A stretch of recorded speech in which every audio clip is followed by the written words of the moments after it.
Students, पिछले video में हम लोगों ने इलेक्ट्रोस्टैटिक्स की बात की है और इलेक्ट्रोस्टैटिक्स स्थिर वैद्युत की जो है वो क्या होती है, उसकी जो है हमारे सिलेबस 12th क्लास के सिलेबस के अंदर हम कौन कौन से टॉपिक्स जो है इसके अंदर पढ़ाई करेंगे। उसी के रिलेटेड हम लोगों ने सबसे पहले पढ़ा चार्ज, जिसको हम हिंदी में आवेश कहते हैं। और हिंदी मीडियम के लिए मैं क्लास बना रहा हूँ। जो भी बच्चा ये क्लास ले रहा है वो बच्चा इससे पहले वाला जो वीडियो हमने बनाया है उस वीडियो को अच्छी तरह से देख लें। उसमें राइटिंग लैंग्वेज इंग्लिश में है बट एक्सप्लेनेशन हिंदी में किया गया है। इंट्रोडक्टरी क्लास थी, इसलिए मैंने हिंदी मीडियम के बच्चों के लिए भी वही क्लास रखी है। इसलिए उस वीडियो को देखने के बाद आप इस वीडियो को देखें, जिससे आपको चीज़ें क्लियर हो जाए। तो उस वीडियो में हम पढ़ रहे थे कि चार्ज बेसिकली क्या होता है। तो हमने वहाँ से एक रिजल्ट निकाला कि चार्ज किसी वस्तु का एक गुणधर्म होता है, प्रॉपर्टी होती है, और उस गुणधर्म के कारण वह वस्तु जो है किन्हीं छोटी छोटी चीज़ों को, पार्टिकल्स को अपनी ओर खींचने की जो है उसमें टेंडेंसी आ जाती है। ये हमने कल चार्ज में पढ़ा। अब उसी चार्ज को हम लोग आगे पढ़ना चाह रहे हैं और आज हम लोग पढ़ना चाह रहे हैं कि जो चार्ज हमने कल पढ़ा है क्या उसका संसूचन होता है। संसूचन का मतलब क्या हम लोग उस चीज़ को देख पाएंगे कि वास्तव में इसमें चार्ज आया है या नहीं आया। इस चार्ज को समझने के लिए हमारे पास एक डिवाइस होती है और इस डिवाइस का नाम है स्वर्णपत्री विद्युतदर्शी। स्वर्णपत्री विद्युतदर्शी स्वर्णपत्री विद्युतदर्शी जो है उसके द्वारा क्या किया जाता है, तो आंसर है चार्ज मतलब आवेश का संसूचन किया जाता है। संसूचन का मतलब ये होता है कि क्या चार्ज है या नहीं है, इसका हमें पता कैसे चले। इस चीज को जानने के लिए हमने एक डिवाइस बनाई है, उसी का नाम स्वर्णपत्री विद्युतदर्शी है। तो देखते हैं स्वर्णपत्री विद्युतदर्शी को। देखिए, सबसे पहली बात, इसका उपयोग क्या है, तो विद्युत आवेश का संसूचन करना होता है और साथ ही उसकी ध्रुवता का पता लगाना है कि हमारे पास जो चार्ज है वो पॉजिटिव है या फिर नेगेटिव है, यानी पोलरिटी। ध्रुवता में भी हम लोग ये समझेंगे कि वो अपोजिट पोलरिटी का है या सेम पोलरिटी का है, सेम प्रकृति का है या विपरीत प्रकृति का है, ये हमें इससे पता चल जाएगा। अब ये कैसे पता चलेगा, तो इसको आप देखो। छोटा सा आपका एक डिवाइस है, हमने यहाँ पे एक कांच का जार ले रखा है, ये एक पात्र है कांच का। इस कांच के पात्र में जो है ये कॉर्क लगा हुआ है और कॉर्क के यहाँ से हम लोगों ने एक रॉड ले रखी है। ये रॉड जो आप देख रहे हैं वो रॉड कैसी है, धात्विक है, यानी कोई मेटल है, धात्विक छड़ है। दूसरा, यहाँ पे जो बना रखा है मैंने, ये है आपका धात्विक संपर्क, यानी इस पे हम लोग धात्विक संपर्क करेंगे। ओके, अब काम कैसे करता है साथ ये देख लीजिए। यहाँ पे इसका नाम है स्वर्णपत्री, तो यहाँ पे दो सोने की छोटी छोटी पतली पतली पत्तियां काम में ली जा सकती हैं। यहाँ एल्यूमिनियम की फॉइल भी काम में ली जा सकती है, लेकिन बेस्ट जो है, क्योंकि ये फ्लेक्सिबल ज़्यादा होती है, इसलिए हम लोग किसके काम में लेते हैं, स्वर्णपत्री विद्युतदर्शी। फ्लेक्सिबल भी कह सकते हैं या बहुत कम चार्ज पर भी इनमें कोई ना कोई आपको मूवमेंट दिखाई दे देगा, इसलिए हम लोग स्वर्णपत्री काम में ले रहे हैं। अब ये काम कैसे करता है, तो देखिए, मान लो कि मेरे पास ये एक बॉडी है प्लास्टिक। इस प्लास्टिक को मैंने क्या किया, इस प्लास्टिक की बॉडी को मैंने किसी कपड़े से या फिर बालों से या किसी दूसरी जो है वस्तु से इसको रगड़ने से, कल हमने क्या पढ़ा था कि रगड़ने से इसके पास एक पावर आ जाती है, एक ताकत आ जाती है और ये छोटी छोटी चीजों को आकर्षित करने लग जाता है। साथ ही हमने ये देखा था कि रगड़ने से इसके पास एक चार्ज आ जाता है, चाहे वो पॉजिटिव हो चाहे वो नेगेटिव हो, बट इसके पास चार्ज आ जाता है। ओके, इसका मतलब ये हुआ जब हम इसको रगड़ते हैं, रब करते हैं, तो उस वाले केस के अंदर इस बॉडी के पास क्या आ गया भाई, चार्ज आ गया।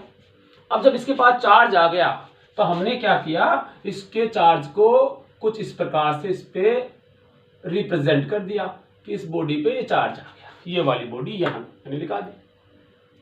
अब क्या होगा, इस चार्ज को इस वाली बॉडी को जब हम इसके संपर्क स्थापित करते हैं, तो देखिए, चूंकि ये वाली जो आप रॉड देख रहे हैं, छड़ देख रहे हैं, वो कैसी है, धातु की है। धातु के अंदर इलेक्ट्रॉन्स जो है वो आसानी से ट्रांसफर होते हैं, अभी हम डिस्कस करेंगे इसके बारे में भी। इसमें आसानी से इलेक्ट्रॉन क्या होते हैं, मूव होते हैं, फ्लो होते हैं। तो ये इलेक्ट्रॉन्स या जितना भी चार्ज है, जो आवेश है, वो इसके थ्रू होता होता वो कुछ इस प्रकार से इस पूरी बॉडी पे मिलेगा। और वो जब यहां आएगा, ये भी मेटल है तो इस पे भी आएगा। स्टार्टिंग में एक्चुअल में क्या कंडीशन थी उसको समझो आप।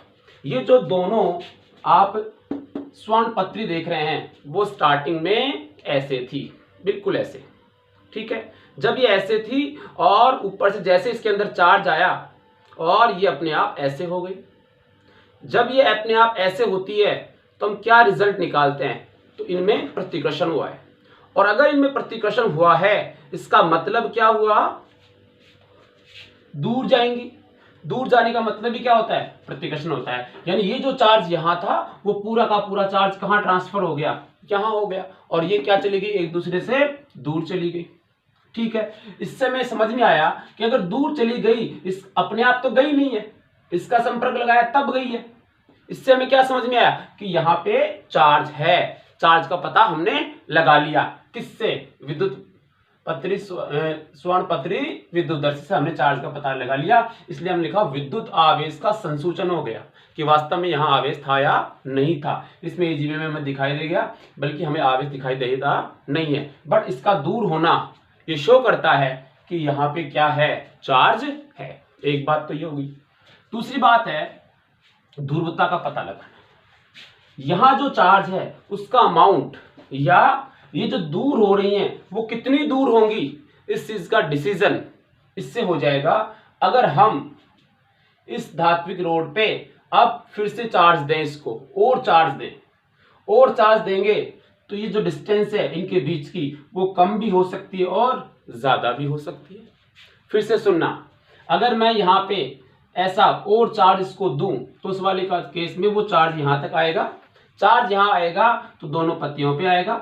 इनके बीच की डिस्टेंस कम भी हो सकती है और ज्यादा भी हो सकती है। वो किस पर डिपेंड करता है, तो आप थोड़ा सा खुद सोचिए। अगर हम प्लस चार्ज देंगे यहां से, अगर हम प्लस चार्ज देंगे तो प्लस और प्लस क्या करेंगे, रिपेल करेंगे, यानी एक दूसरे को और क्या करेंगे, प्रतिकर्षित करेंगे। इसका मतलब ये हुआ कि हमने कोई दूसरी धातु ली, उसको रगड़ा और इसके टच किया।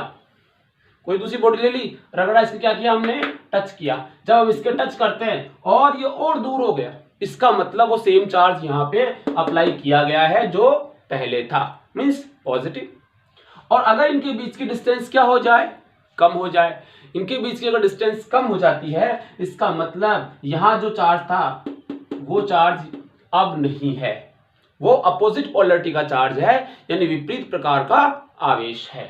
तो इस स्वर्ण पत्री विद्युत दर्शी से हमें पता चलता है कि चार्ज है या नहीं है, वो है तो यहाँ प्लस है या फिर माइनस है। इसका भी हम संशोधन कर सकते हैं। इसको हम लोग कहते हैं स्वर्ण पत्री विद्युत दर्शी। स्वर्ण पत्री विद्युत दर्शी के अलावा और भी हमारे पास तरीके हैं जिससे हम चार्ज का संशोधन कर सकते हैं। बैलिस्टिक गैल्वेनोमीटर होता है, आपका वोल्ट मीटर होता है। इस टाइप से हमारे पास और भी डिवाइसेस होते हैं, उनके थ्रू भी हम क्या कर सकते हैं, आवेश का संसूचन कर सकते हैं, डिटेक्शन कर सकते हैं।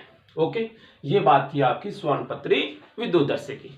अब हम बात करें, कुछ दो चार बेसिक चीजें आपको और पता होनी चाहिए, जैसे मैं बताता हूं आपको। यहां पर देखिए, चालक वस्तु क्या होती है, चालक वस्तु, ये आपको बेसिक नॉलेज पता होना चाहिए। कंडक्टर, कंडक्टर क्या होता है बेटा, कंडक्टर का हम सिंपल एग्जांपल लेते हैं। देखिए सिंपली, ये प्लास्टिक है, इस प्लास्टिक को मैंने क्या किया, मैंने बालों में रब किया या किसी भी जो है एलिमेंट से रब किया, कपड़े से रब किया, क्या होगा, ये चार्ज हो जाएगा। पिछले वाले लेक्चर में हम देखा, ये क्या हो जाएगा, चार्ज हो जाएगा। अब इस प्लास्टिक की जगह, इस प्लास्टिक की जगह यदि मैं लोहे की रोड लूं या कोई भी धातु से बनी हुई रोड लूं, धात्विक चीजें लूं और उसको मैं रब करूं, तो हम देखेंगे कि वो चार्ज नहीं होगा। अब नहीं होगा ये इसका आंसर नहीं है, चार्ज तो वो भी हुआ है, लेकिन वो जो लोहे की रॉड है वो छोटी छोटी चीजों को नहीं उठा सकती क्योंकि उसके पास वो पावर नहीं है। कारण क्या है उसका, उसका कारण समझो। देखिए दो चीजें हैं, एक हमने प्लास्टिक लिया है और एक हमने ये सपोज लोहे की है, ये प्लास्टिक, ये लोहा, इसको हमने रब किया, ये चार्ज हो गया। हम छोटे छोटे टुकड़ों के पास इसको लेके गए, कागज के टुकड़ों के पास लेके गए और कागज के टुकड़े इसके चिपक गए, मान लेते हैं। ठीक है, यानी इसके पास क्या है, पावर है। अभी इसके पास ये बॉडी कैसी है, चार्ज्ड है। ओके, अब ये क्या था, लोहा, हमने रब किया, रब करके फिर वहीं लेके गए कागज के टुकड़ों के पास में, छोटे छोटे टुकड़े थे, तो हमने देखा वो कागज के टुकड़े ऊपर नहीं जाते। क्या मतलब हुआ इसका, क्या ये चार्ज नहीं है, चार्ज हुई थी, लेकिन इसके साथ क्या हुआ, हमने अपने हाथ से इसको पकड़ रखा था। ये अपने आप में लोहा है, मेटल है, धातु है। धातुओं के अंदर क्या होता है, चार्ज ट्रांसफर होता है। चार्ज क्या होता है, ट्रांसफर होता है। जितना चार्ज जनरेट हुआ रबिंग के कारण, वो चार्ज क्या हुआ, ट्रांसफर हो गया और कहां चला गया, अर्थ में। इसलिए इसके पास वो पावर नहीं है। इसको हम कहते हैं चालक, मींस कंडक्टर। क्या बोलेंगे इसको हम लोग, कंडक्टर। हाँ, अगर मैं इसको मेरे हाथ से न पकड़ के किसी कुचालक वस्तु से पकड़ता, प्लास्टिक के कॉप से पकड़ता इसको ऐसे, उस वाले केस में इसके पास क्या होता, चार्ज होता। समझ में आ गई बात। यानी अगर हम चार्ज को रास्ता नहीं देंगे अर्थ में जाने का, या मूवमेंट करने के लिए कोई धात्विक संपर्क नहीं देंगे, तब तक उसमें चार्ज होता है, अदरवाइज वो ट्रांसफर हो जाएगा। तो ये होता है आपका कंडक्टर। ठीक है, दूसरा जो था वो अपने आप में क्या बन गया, इंसुलेटर। क्या बन गया वो, इंसुलेटर। उसको हम कुचालक कहते हैं। क्या बोलते हैं उसको, कुचालक, इंसुलेटर, कुचालक। मेरे हिसाब से बात क्लियर हो गई होगी, चालक और कुचालक क्या बनता है। अब इसमें दो चार बातें और हैं। जैसे आप लोग ये जानते हो कि समान प्रकृति के जो आवेश होते हैं, प्लस और प्लस या फिर माइनस और माइनस, ये समान प्रकृति के आवेश हैं। ये जो समान प्रकृति के आवेश है उनके बीच में क्या होता है, तो आंसर है प्रतिकर्षण, रिपल्सन होता है। और विपरीत प्रकृति के आवेशों के मध्य क्या होता है, आकर्षण होता है। ठीक है, विपरीत प्रकृति के आवेशों के मध्य क्या होता है भाई, आकर्षण होता है।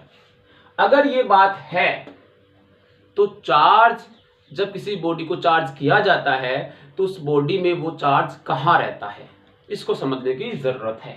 ध्यान देना, मेरे पास ये मान लो कोई कॉपर का कोई टुकड़ा है, कैसा भी हो सकता है, ये स्फेरिकल भी हो सकता है, ऐसा भी हो सकता है, कॉपर का टुकड़ा है।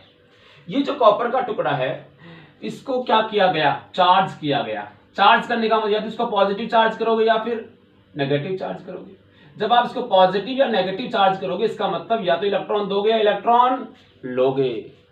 मान लो इस कॉपर के टुकड़े में से इलेक्ट्रॉन ले लिए, जब हमने इसमें से इलेक्ट्रॉन ले लिए तो ये कैसा हो गया, पॉजिटिवली चार्ज हो गया, धनात्मक आवेश इसके ऊपर आ गया। अब वो धनात्मक आवेश जो इसके ऊपर आया है वो कहाँ है, तो ध्यान देना, क्योंकि वो धनात्मक आवेश है तो समान आवेशों में क्या होता है, प्रतिकर्षण।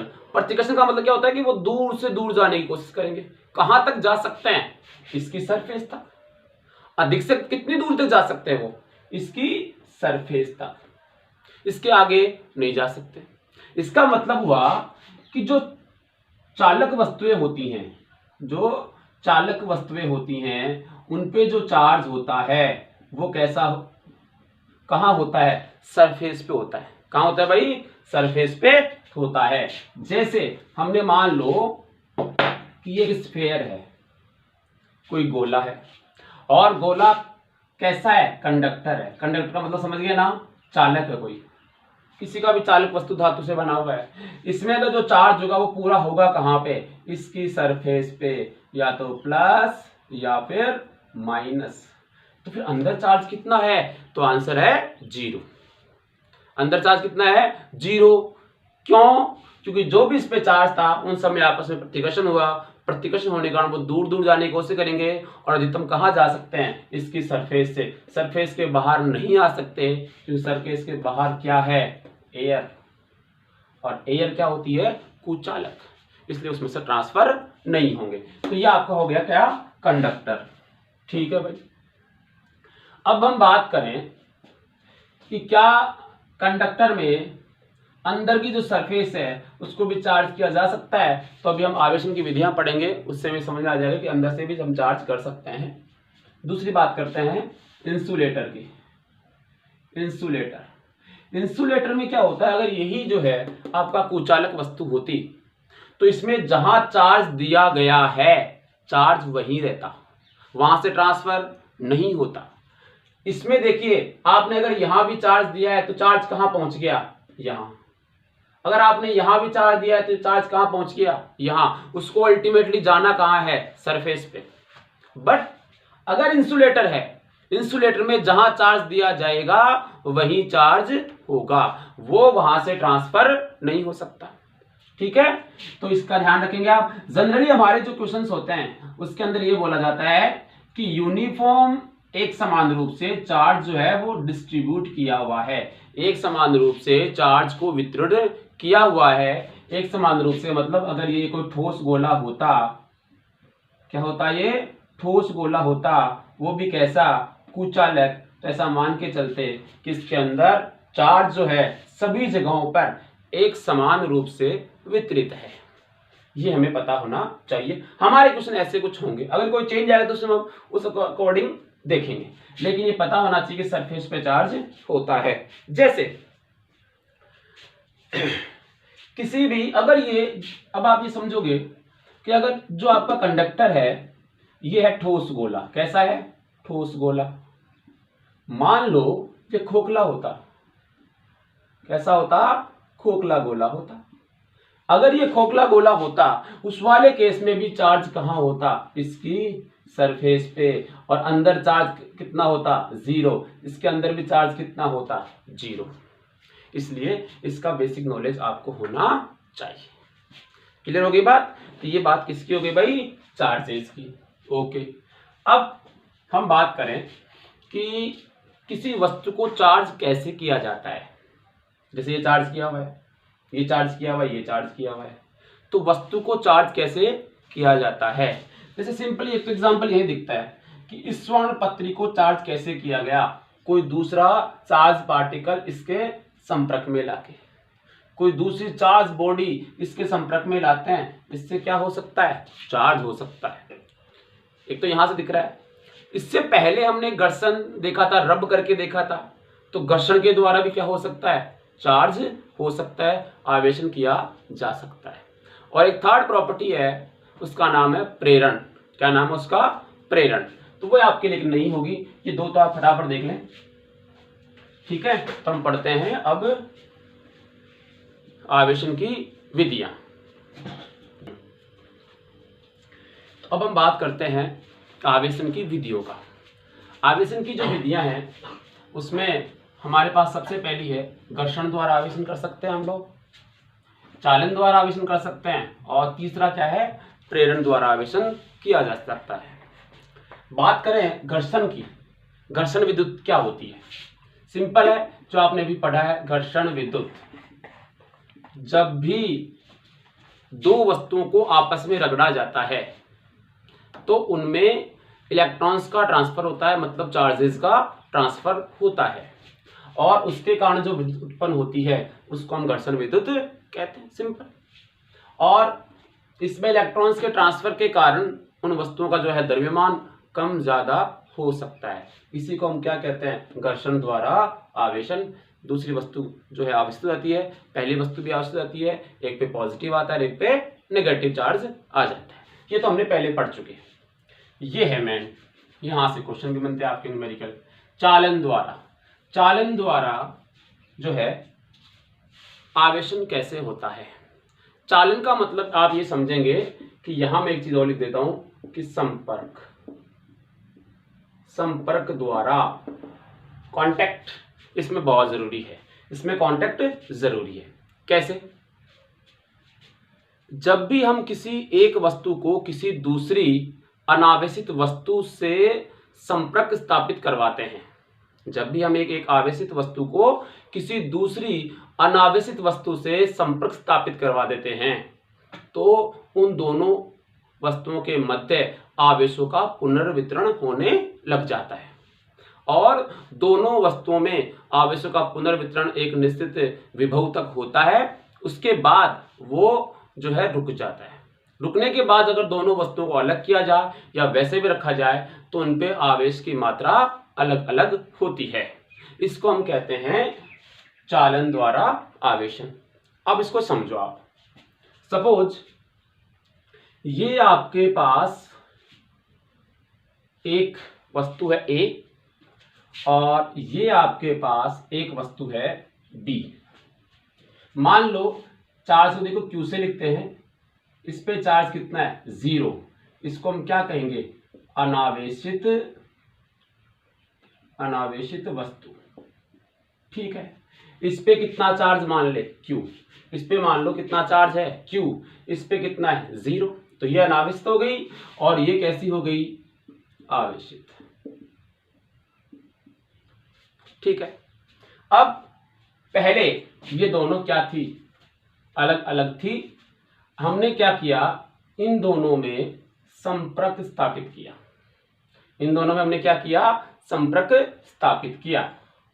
ये किसी तार से हमने संपर्क स्थापित कर दिया, ये तार है वो किसका बना हुआ है धातु का, ये A था और ये B। ठीक है, इस वाले केस के अंदर इसके पास चार्ज था इसके पास चार्ज नहीं था, लेकिन जब दोनों को हमने जोड़ दिया किसी धातु से किसी मेटल से, उस वाले केस में इनमें चार्ज का क्या होगा ट्रांसफर होगा, आदान प्रदान होगा। वो जो चार्ज का ट्रांसफर होता है वो क्यों होता है, किस पर डिपेंड करता है, तो आंसर है कि वो चार्ज का ट्रांसफर विभव में अंतर के कारण होता है।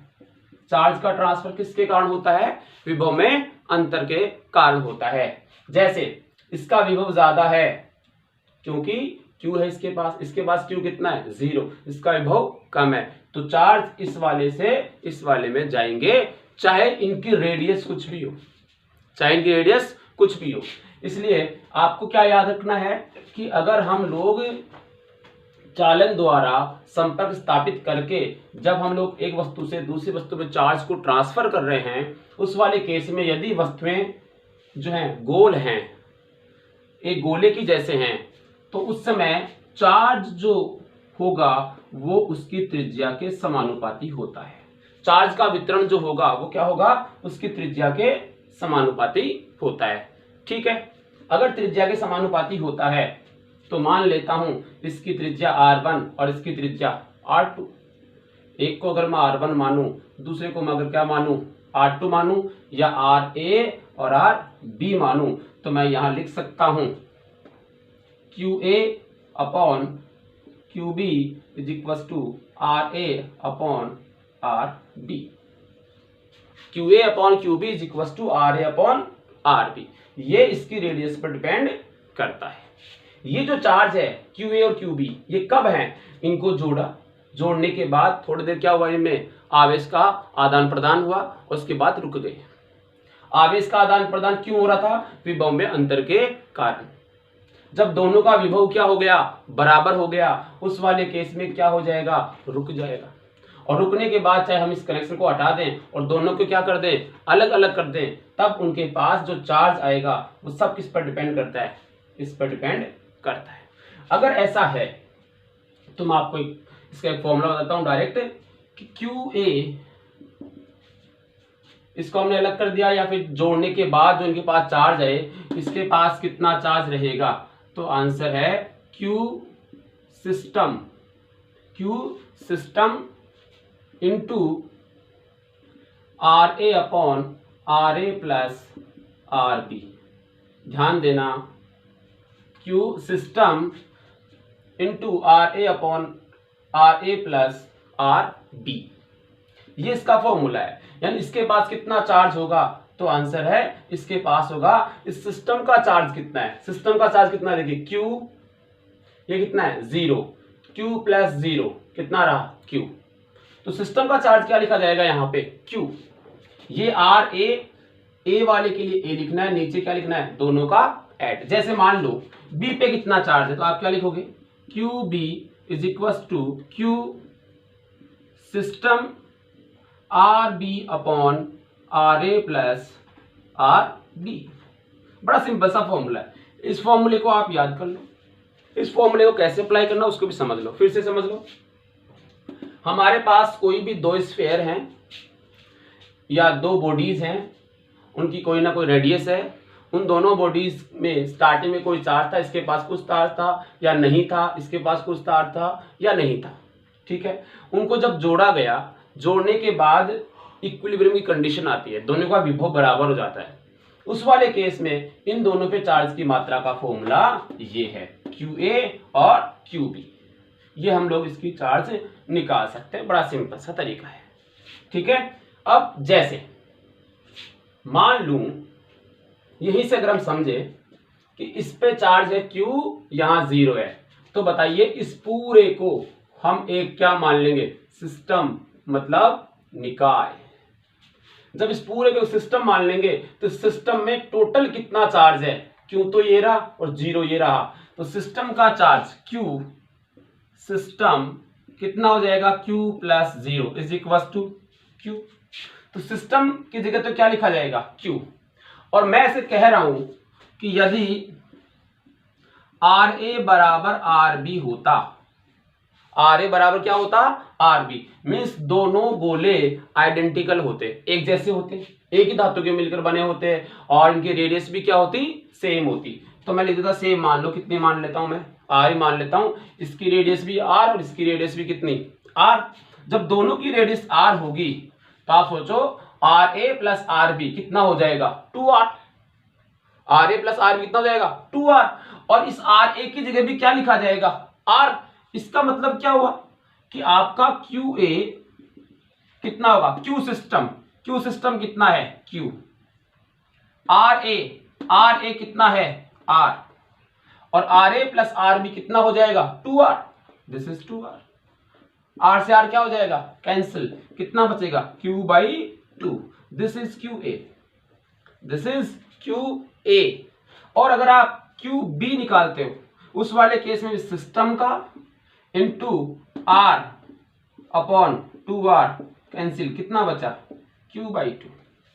यहां इस चीज को आप डायरेक्ट याद कर लो आज के बाद, कि जब भी दो समान त्रिज्या के गोलों को आपस में टच किया जाता है, तो टच करने के बाद उनमें आवेशों का पुनर्वितरण होता है और उनको जब वापस अलग किया जाएगा या टच किया हुआ रखेंगे, उस वाले केस में उनमें आवेश की जो मात्रा होगी वो इस फॉर्मूले से दी जाती है। और अगर दोनों की रेडियस सेम है तो हम डायरेक्ट भी कह सकते हैं कि उसके पास कितना आवेश होगा। तो जरा इसको ध्यान दीजिए, ये क्या है, Q, तो आंसर है सिस्टम का जितना चार्ज है उसमें कितने का डिवाइड कर दो, 2 का, आधा आधा चार्ज डिवाइड हो जाएगा। बड़ा सिंपल सा है। जैसे ये Q है, इसके पास यहां 0 नहीं है, यहां क्या नहीं है, 0 नहीं है, यहां है Q/2, सिंपल। अब ये Q है और ये कितना है, Q/2। अब सिस्टम का चार्ज कितना हुआ, Q plus Q/2, Q plus Q/2। क्यों, अगर ये Q प्लस Q/2 हुआ तो कितना हुआ, Q plus Q/2 is equal to 3Q/2। Yes या नो, 3Q/2, ठीक है, ये 3Q/2 हो गया। ये किसका चार्ज है, सिस्टम का, इस पूरे सिस्टम का जिसके अंदर दो गोले हैं, ये सिस्टम का चार्ज हो गया। सिस्टम के चार्ज में किसका डिवाइड कर दो, 2 का, इसमें 2 का डिवाइड करेंगे कितना बचेगा, 3Q/4।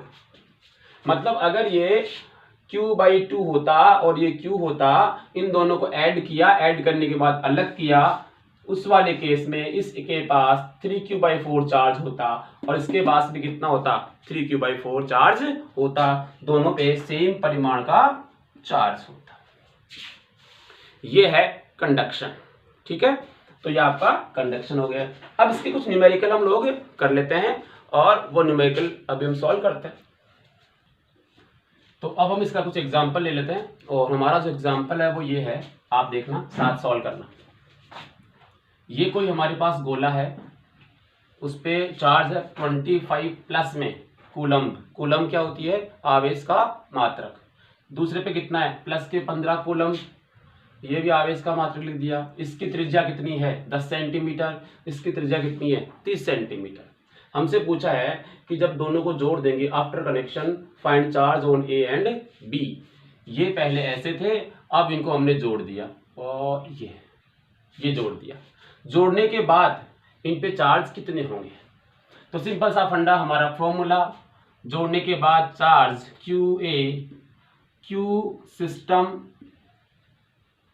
Into radius of A upon radius of A plus radius of B. Simple हो गया। सिस्टम में कितने गोले हैं? दो। दोनों पे चार्ज कितना है? 25 प्लस 25 कितना हुआ? 25 प्लस 15 कितना हुआ? 40 टोटल चार्ज हो गया। इनटू इसकी रेडियस कितनी है? 10, नीचे इसकी कितनी है?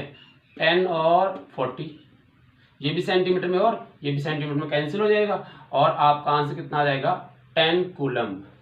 10 कूलम्ब। दूसरा क्यू भी कितना आ जाएगा? सिस्टम का कितना है? 40 और सेकंड वाले की रेडियस कितनी है? 30 अपॉन में क्या आएगा? 40। कितना आंसर आया? 30 कूलम्ब। आप ये भी समझ सकते हो, जब आपके पास एक आंसर आ जाता है तो आप ये समझ सकते हो सिस्टम का टोटल कितना होता है? 40। तो उसमें 10 तो इसके पास आ गया, तो रिमेनिंग किसके पास रह गया? दूसरे वाले के पास। 30 आपको निकालने की जरूरत ही नहीं है। दूसरा तरीका, ये हमारा फॉर्मूला। अगर हमें फॉर्मूला याद नहीं आता है तो हम हमारे कंसेप्ट से करें क्वेश्चन को। कंसेप्ट से करें मतलब charge directly proportional to radius. Charge directly proportional to radius. इसको हम सॉल्व कैसे करें? इसको सॉल्व करने के लिए आप ये समझ सकते हो कि मान लो जब दोनों ऐसे थे, कोई कनेक्शन नहीं था, और अब मान लो इन दोनों में हम क्या कर दें? कनेक्शन कर दें। कनेक्शन करेंगे तो क्या होगा? इनके अंदर चार्ज का डिस्ट्रीब्यूशन होगा, वितरण होगा।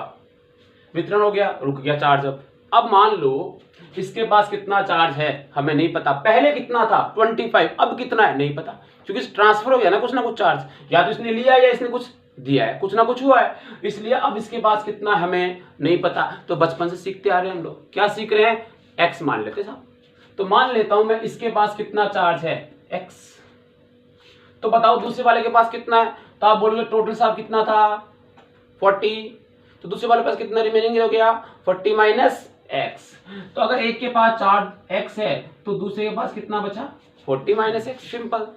और ये जो चार्ज आपको, ये एक्चुअल में चार्ज है, इसकी जगह एक्स लिखा जा सकता है या इसकी जगह पे 40 माइनस एक्स लिखा जाता है। इसकी दो इक्वेशन बन जाएंगे रेडियस के साथ में। Means x directly proportional to r means 10 और 40 minus x directly proportional to 30। और क्या कर देंगे? एक दूसरे में इसका डिवाइड कर देंगे, भाग दे देंगे। तो मैं उतना कुछ कर नहीं रहा हूं, आपने बहुत किए हैं ऐसे question. x upon 40 minus x is equal to proportional है, इसका मतलब जिसके लिए x माना था वो लिखा जाएगा 10, नीचे कितना लिखा जाएगा? 30। ठीक है, यह आपका क्या हो जाएगा? कैंसिल। तो इधर से कितना बचा? यह आपका आ जाएगा 3x is equal to 40 minus x. 3x इधर आएगा तो कितना हो जाएगा? 4x is equal to 40, then x is equal to 40 by 4, this is equal to 10। 10 coulomb. 10 coulomb हमने x माना, इसका मतलब जब इनके बीच में आवेशों का पुनर्वितरण हुआ उस वाले केस पे इसके पास कितना चार्ज हो गया? 10 कूलम्ब। जब इसके पास 10 हो गया, टोटल 40 तो रिमेनिंग कितना हो गया? 30। अपने आप आंसर आ सकता है। ठीक है, तो टोटल हमारे पास 40 था और दूसरे वाले पास कितना माना था हमने? 40 माइनस एक्स। एक्स कितना? 10। तो 40 minus 10 is equal to 30 coulomb. ये इसका आंसर हो गया। अब सुनिए, अब आपको वीडियो को पॉज करके क्वेश्चन को सॉल्व करके देखना है। मैं आपको क्वेश्चन बता रहा हूं। क्वेश्चन क्या है? क्वेश्चन ये है कि ये 25 कूलम्ब का है और ये है माइनस के 5 कूलम्ब का, दोनों। इसकी रेडियस कितनी है? r। इसकी रेडियस कितनी है? 3r। तो आपको क्या करना है? इन पे चार्ज निकालने हैं और आपका आंसर आना चाहिए। इस पे आएगा 5 कूलम्ब और इस पे आएगा 15 कूलम्ब। ये आप पॉज करके सॉल्व करके देख लें। ठीक है, मैं आगे इसको लेके चलता हूं। तो अगला न्यूमेरिकल हम लोग कर रहे हैं, सिंपल न्यूमेरिकल। फिर से एक एक्सरसाइज और करके देखिए आप। सपोज आपके पास एक समान गोले हैं, कितने? 3, 1 2 3, ए बी और सी। सबकी रेडियस क्या है? सेम। एक समान मतलब एक ही धातु के बने हुए हैं, सबकी रेडियस आपकी सेम है। क्वेश्चन क्या है वो पूरी थ्योरी में आपको समझा देता हूं। ये दोनों गोले चार्ज हैं, इस पे क्यू चार्ज है, इस पे भी कितना चार्ज है? क्यू चार्ज है। ये जो है इस पे कोई चार्ज नहीं है। क्वेश्चन कहता है कि सबसे पहले गोले सी को, जो अनावेशित है, उसको ए के संपर्क में लाया जाता है। लो, तार से जोड़ दो, ऐसे ले आओ। ये C था, ये A था, इसके संपर्क में लाया जाता है। उसके बाद इसी C को B के संपर्क में लाया जाता है और फाइनल में हमसे ये पूछा है कि फाइनली QA, QB और QC कितने होंगे। क्या क्वेश्चन है, इस C को पहले A के साथ टच करवाना है, फिर उस C को B के साथ टच करवाना है और फिर बताना है कि तीनों के पास, सबको अलग अलग कर देना और सबके पास कितना चार्ज रह गया। तो देखो यहां से ये आपका A है, इसको C से टच कराएंगे। A के पास कितना चार्ज था Q, इसके पास कितना चार्ज है 0, सिस्टम का चार्ज कितना हुआ Q, सिंपल। और मैंने वैसे बता दिया अभी आपको Q/2 रह जाएगा, समझ सकते हो आप। जब इनको आप अलग करोगे, किसको A को और C को, उस वाले केस में इसके पास कितना चार्ज रह जाएगा Q/2, इसके पास भी कितना रह जाएगा Q/2, अभी अपने किया Q/2 और Q/2। अब इस C को क्या करना है, इस C को हमें B के साथ में, ये B था जिसपे कितना चार्ज था Q, C के पास इस समय कितना चार्ज है Q/2 इतना चार्ज है। अब बताइए इस सिस्टम का Q जो है, सिस्टम का कितना है Q/2 plus Q, Q/2 plus Q कितना हुआ 3Q/2, 3Q/2 ये सिस्टम का चार्ज है। और जो सिस्टम का चार्ज होता है उसमें कितने का डिवाइड कर देते हैं 2 का, जब रेडियस सेम होती है तो अब बताइए अगर मैं ये कहूं कि अब C के पास, जब इन दोनों को हम अलग करेंगे तो C के पास कितना चार्ज हो जाएगा, तो सिस्टम के चार्ज में कितने का डिवाइड कर दो 2 का। बहुत अच्छा भाई, तो अब आप इसमें कितने का डिवाइड कर दोगे 2 का, तो इस C के पास कितना चार्ज बच जाएगा 3Q/4, 2 का डिवाइड कर दिया। ऐसे ही B के पास भी कितना बच जाएगा 3Q/4, ये B। तो हमने कहा this is QC, this is QB and this is QA। A के पास Q/2, C के पास 3Q/4 और B के पास भी 3Q/4, ये इन पे चार्ज रह जाएंगे। तो इस प्रकार से जो है हम लोग चार्जेस को देख लेते हैं और हम लोग इस टाइप के छोटे मोटे न्यूमेरिकल्स इसके सॉल्व कर सकते हैं। ये इसलिए बताया गया कि आगे जाके आप कूलम्स लॉ पढ़ोगे तो उसमें फोर्स आप पढ़ोगे, उस समय आपको इसकी रिक्वायरमेंट होगी। अब इसी में एक क्वेश्चन बनता है हमारे सामने। क्वेश्चन ये है, आप थोड़ा सोचो कि क्या हम किसी वस्तु का संपूर्ण चार्ज किसी दूसरी वस्तु को दे सकते हैं क्या। Very good question. क्या हम किसी वस्तु का संपूर्ण चार्ज किसी दूसरी वस्तु को दे सकते हैं। जैसे इस वस्तु के पास Q चार्ज था, क्या ये पूरा का पूरा चार्ज मैं इसको दे सकता हूं। इसके पास भी Q है, फिर भी क्या मैं इसको दे सकता हूं, ये हमारे पास क्वेश्चन है। तो इस क्वेश्चन का आंसर देखिए यस होगा। क्या हम किसी वस्तु का संपूर्ण चार्ज किसी दूसरी वस्तु को दे सकते हैं, आंसर होगा यस। वाई और कैसे, तो देखो आपको ये पता है कि समान प्रकार के आवेशों के मध्य क्या होता है भाई, प्रतिकर्षण। ठीक है, यह ऐसे पॉसिबल है कि अगर मेरे पास एक खोखला गोला है, मेरे पास क्या एक खोखला गोला है, खोखला गोला है, उससे मैंने इलेक्ट्रॉन निकाल लिए तो ये चार्ज हो गया। मान लो इस पे चार्ज कितना हो गया प्लस, ये लो इस पे प्लस चार्ज है। और अगर हम लोग ये नहीं भी बनाएं तब भी कोई दिक्कत नहीं है। ठीक है, हम इसको इसके बिना भी बना सकते हैं, सॉल्व कर सकते हैं। ये एक धात्विक ठोस खोखला गोला है। अगर यहां कैसे भी करके अंदर कैसे भी करके, ठीक है, यहां एक Q चार्ज वाला गोला रख दिया जाए, एक Q चार्ज वाला गोला रख दिया जाए, तो उस वाले केस में ये चार्ज पूरा का पूरा इसमें कहां रहेगा, इसकी सरफेस पे रहेगा। बट अगर मैं, अब ये दोनों अलग अलग है, पृथक है, दोनों क्या है, पृथक है। अगर मैं यहां से कोई तार जोड़ दूं, अगर मैं तार जोड़ दूंगा तो इस यहां के चार्ज को एक पाथ मिल गया और सब प्लस थे तो वो दूर जाना चाहते हैं। अब पहले उनको रास्ता नहीं मिल रहा था, अब उनको क्या मिल गया, रास्ता मिल गया। वो इस रास्ते से और क्या और दूर होने के लिए कहां चले जाएंगे, इस बाहर वाले गोले की सरफेस पे।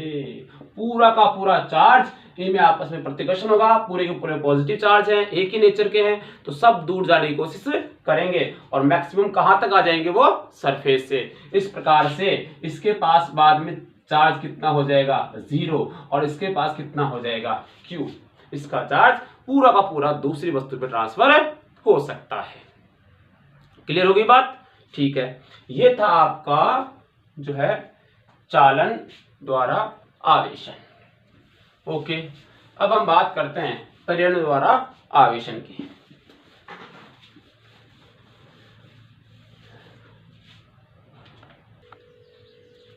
तो प्रेरण द्वारा आवेशन थर्ड हमारा रह गया, इसको और देख लेते हैं। प्रेरण द्वारा आवेशन का मीनिंग क्या है? देखो वहां पर हमने लिखा था संपर्क, और यहां हम लिखेंगे कि यहां जो है संपर्क नहीं होगा, बिना संपर्क किए, ऐसे कह सकते हैं, बिना संपर्क किए। इंटरेस्टिंग है कि हम किसी दूसरी वस्तु को छुए भी नहीं और दूर से ही क्या कर दें, उसमें उसको चार्ज कर दें, उसमें वो पावर लेके आ जाए। क्या ऐसा पॉसिबल है? तो आंसर है यस। इसीलिए इसका नाम क्या है, प्रेरण। इंस्पायर होते हैं दूसरे से, इंड्यूस्ड। कैसे होगा? तो सोचो, ये आपके पास कोई गोला है, धात्विक गोला है, ध्यान रखना, धात्विक गोला, ये कोई धात्विक गोला है। यहां जो मैंने बनाया है ये कुचालक स्टैंड है। क्या है भाई? ये कुचालक स्टैंड, कुचालक स्टैंड है ये। हमने क्या किया, एक धात्विक छड़ ली, उसको रब किया और इसके पास लेके गए। मान लो इसके पास पॉजिटिव चार्ज, इसके पास लेके गए, पास लेके जाएंगे तो ये जो धात्विक गोला है जो उदासीन था, उदासीन जो था उसमें हमने कल पहले पढ़ा, इससे पहले वाले लेक्चर में हमने पढ़ा कि जितने नंबर ऑफ पॉजिटिव चार्ज होते हैं उतने नंबर ऑफ नेगेटिव चार्ज होते हैं। इसके अंदर जितने प्लस हैं उतने क्या हैं, माइनस भी हैं। बट ये जो प्लस देखो हमने टच नहीं किया इसके पास में, तो क्या करेगा, इसमें जितने भी माइनस हैं उन सबको ये प्लस वाले अपनी ओर खींचेंगे और इनके बीच में एक फोर्स लगेगा।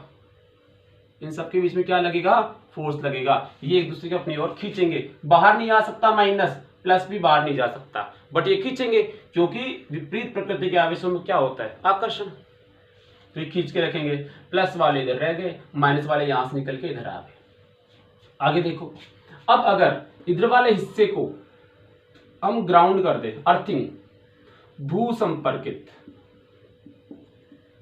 अगर हम इसको भू संपर्कित करते हैं उस वाले केस के अंदर जितना भी प्लस चार्ज है वो यहां से समाप्त हो जाता है, यानी इसमें से इलेक्ट्रॉन जो है यहां आके इस प्लस को उदासीन कर देते हैं। ठीक है, अब यहां पे केवल क्या बचा, माइनस चार्ज। लेकिन अभी भी इनके बीच में एक फोर्स काम कर रहा है, इसलिए सारे माइनस यहां हैं और ये प्लस यहां हमने रख रखा है इसको। अब हमने क्या किया, जब ये पूरा चार्ज ग्राउंड हो गया तो मैंने इस चार्ज को, इस ग्राउंड को हटा दिया। अब कोई ग्राउंड नहीं है, तो ये कंडीशन बनेगी। इस समय ये यहाँ पर है तो ये सब इधर ही रहेंगे, और लास्ट में हमने इसको यहाँ से हटाया, और हटाने पे ये जो एक तरफ थे वो सारे के सारे इसमें एक समान रूप से फैल गए। एक समान रूप से फैलने का मतलब ये पूरे के पूरे किस पे आ जाएंगे, इसकी सरफेस पे, क्योंकि ड्यू टू रिपल्सन, प्रतिकर्षण प्रभाव के कारण ये सारे कहां जाने की कोशिश करेंगे, इसकी सरफेस पे। तो आप यहां से देखेंगे कि जिस प्रकृति का आवेश आप पास में लेके आते हो उसके जस्ट अपोजिट प्रकृति का आवेश इस पे आ गया बिना टच किए। इसी को क्या बोलते हैं, प्रेरण द्वारा आवेश। यानी और ये जो आवेश आया है इसको हम बोलेंगे प्रेरित आवेश। क्या बोलेंगे इसको, प्रेरित आवेश। और ये जो दिया जा रहा है, ये जो आवेश मान लो Q है, वो है प्रेरक। क्या है, प्रेरक। और ये क्या है, प्रेरित आवेश। इस प्रेरित आवेश का जो मान होता है, सपोज Q डैश, वो होता है -Q 1 - 1/ε r। ध्यान देना, यहां पे ये नई चीज है आपके लिए। Q डैश क्या माना है, प्रेरित आवेश, प्रेरित आवेश Q dash is equal to -Q। ये Q क्या है, प्रेरक के पास जो आवेश है, प्रेरक वाला आवेश। ठीक है। 1 माइनस 1 बाई एप्सिलॉन आर, ये जो एप्सिलॉन आर है इसको एप्सिलॉन आर बोलते हैं, ये होता है परावैद्युतांक। किसका होता है? ये हमेशा पदार्थ का होता है, पदार्थ का परावैद्युतांक। ये आपको पता नहीं है, अगले वाली वीडियोस में आपको, ये आने वाली वीडियोस में आपको इसके बारे में पता चल जाएगा, ठीक है ना। तो लेकिन ये फॉर्मूला मैंने इसलिए लगाया कि आपको आने वाली वीडियोस में नया फॉर्मूला नहीं लगे, आपको पता रहे कि q dash equals to minus Q 1 minus 1 by epsilon r इसका फॉर्मूला होता है। इसको हम आगे स्टडी करेंगे। ओके, तो ये होता है आपका प्रेरण द्वारा आवेशित करना वस्तु को, ठीक है। अगर वीडियो आपको अच्छा लगे तो इसको लाइक कीजिए, शेयर कीजिए, सब्सक्राइब कीजिए, अपने फ्रेंड्स को भी इसको आगे भेजिए। और ये वीडियोस आपको 12th क्लास जितने वीडियोस है वो आपको रेगुलरली डे बाय डे आपको नए वीडियोस मिलेंगे, तो ये आपको करना है। Thank you.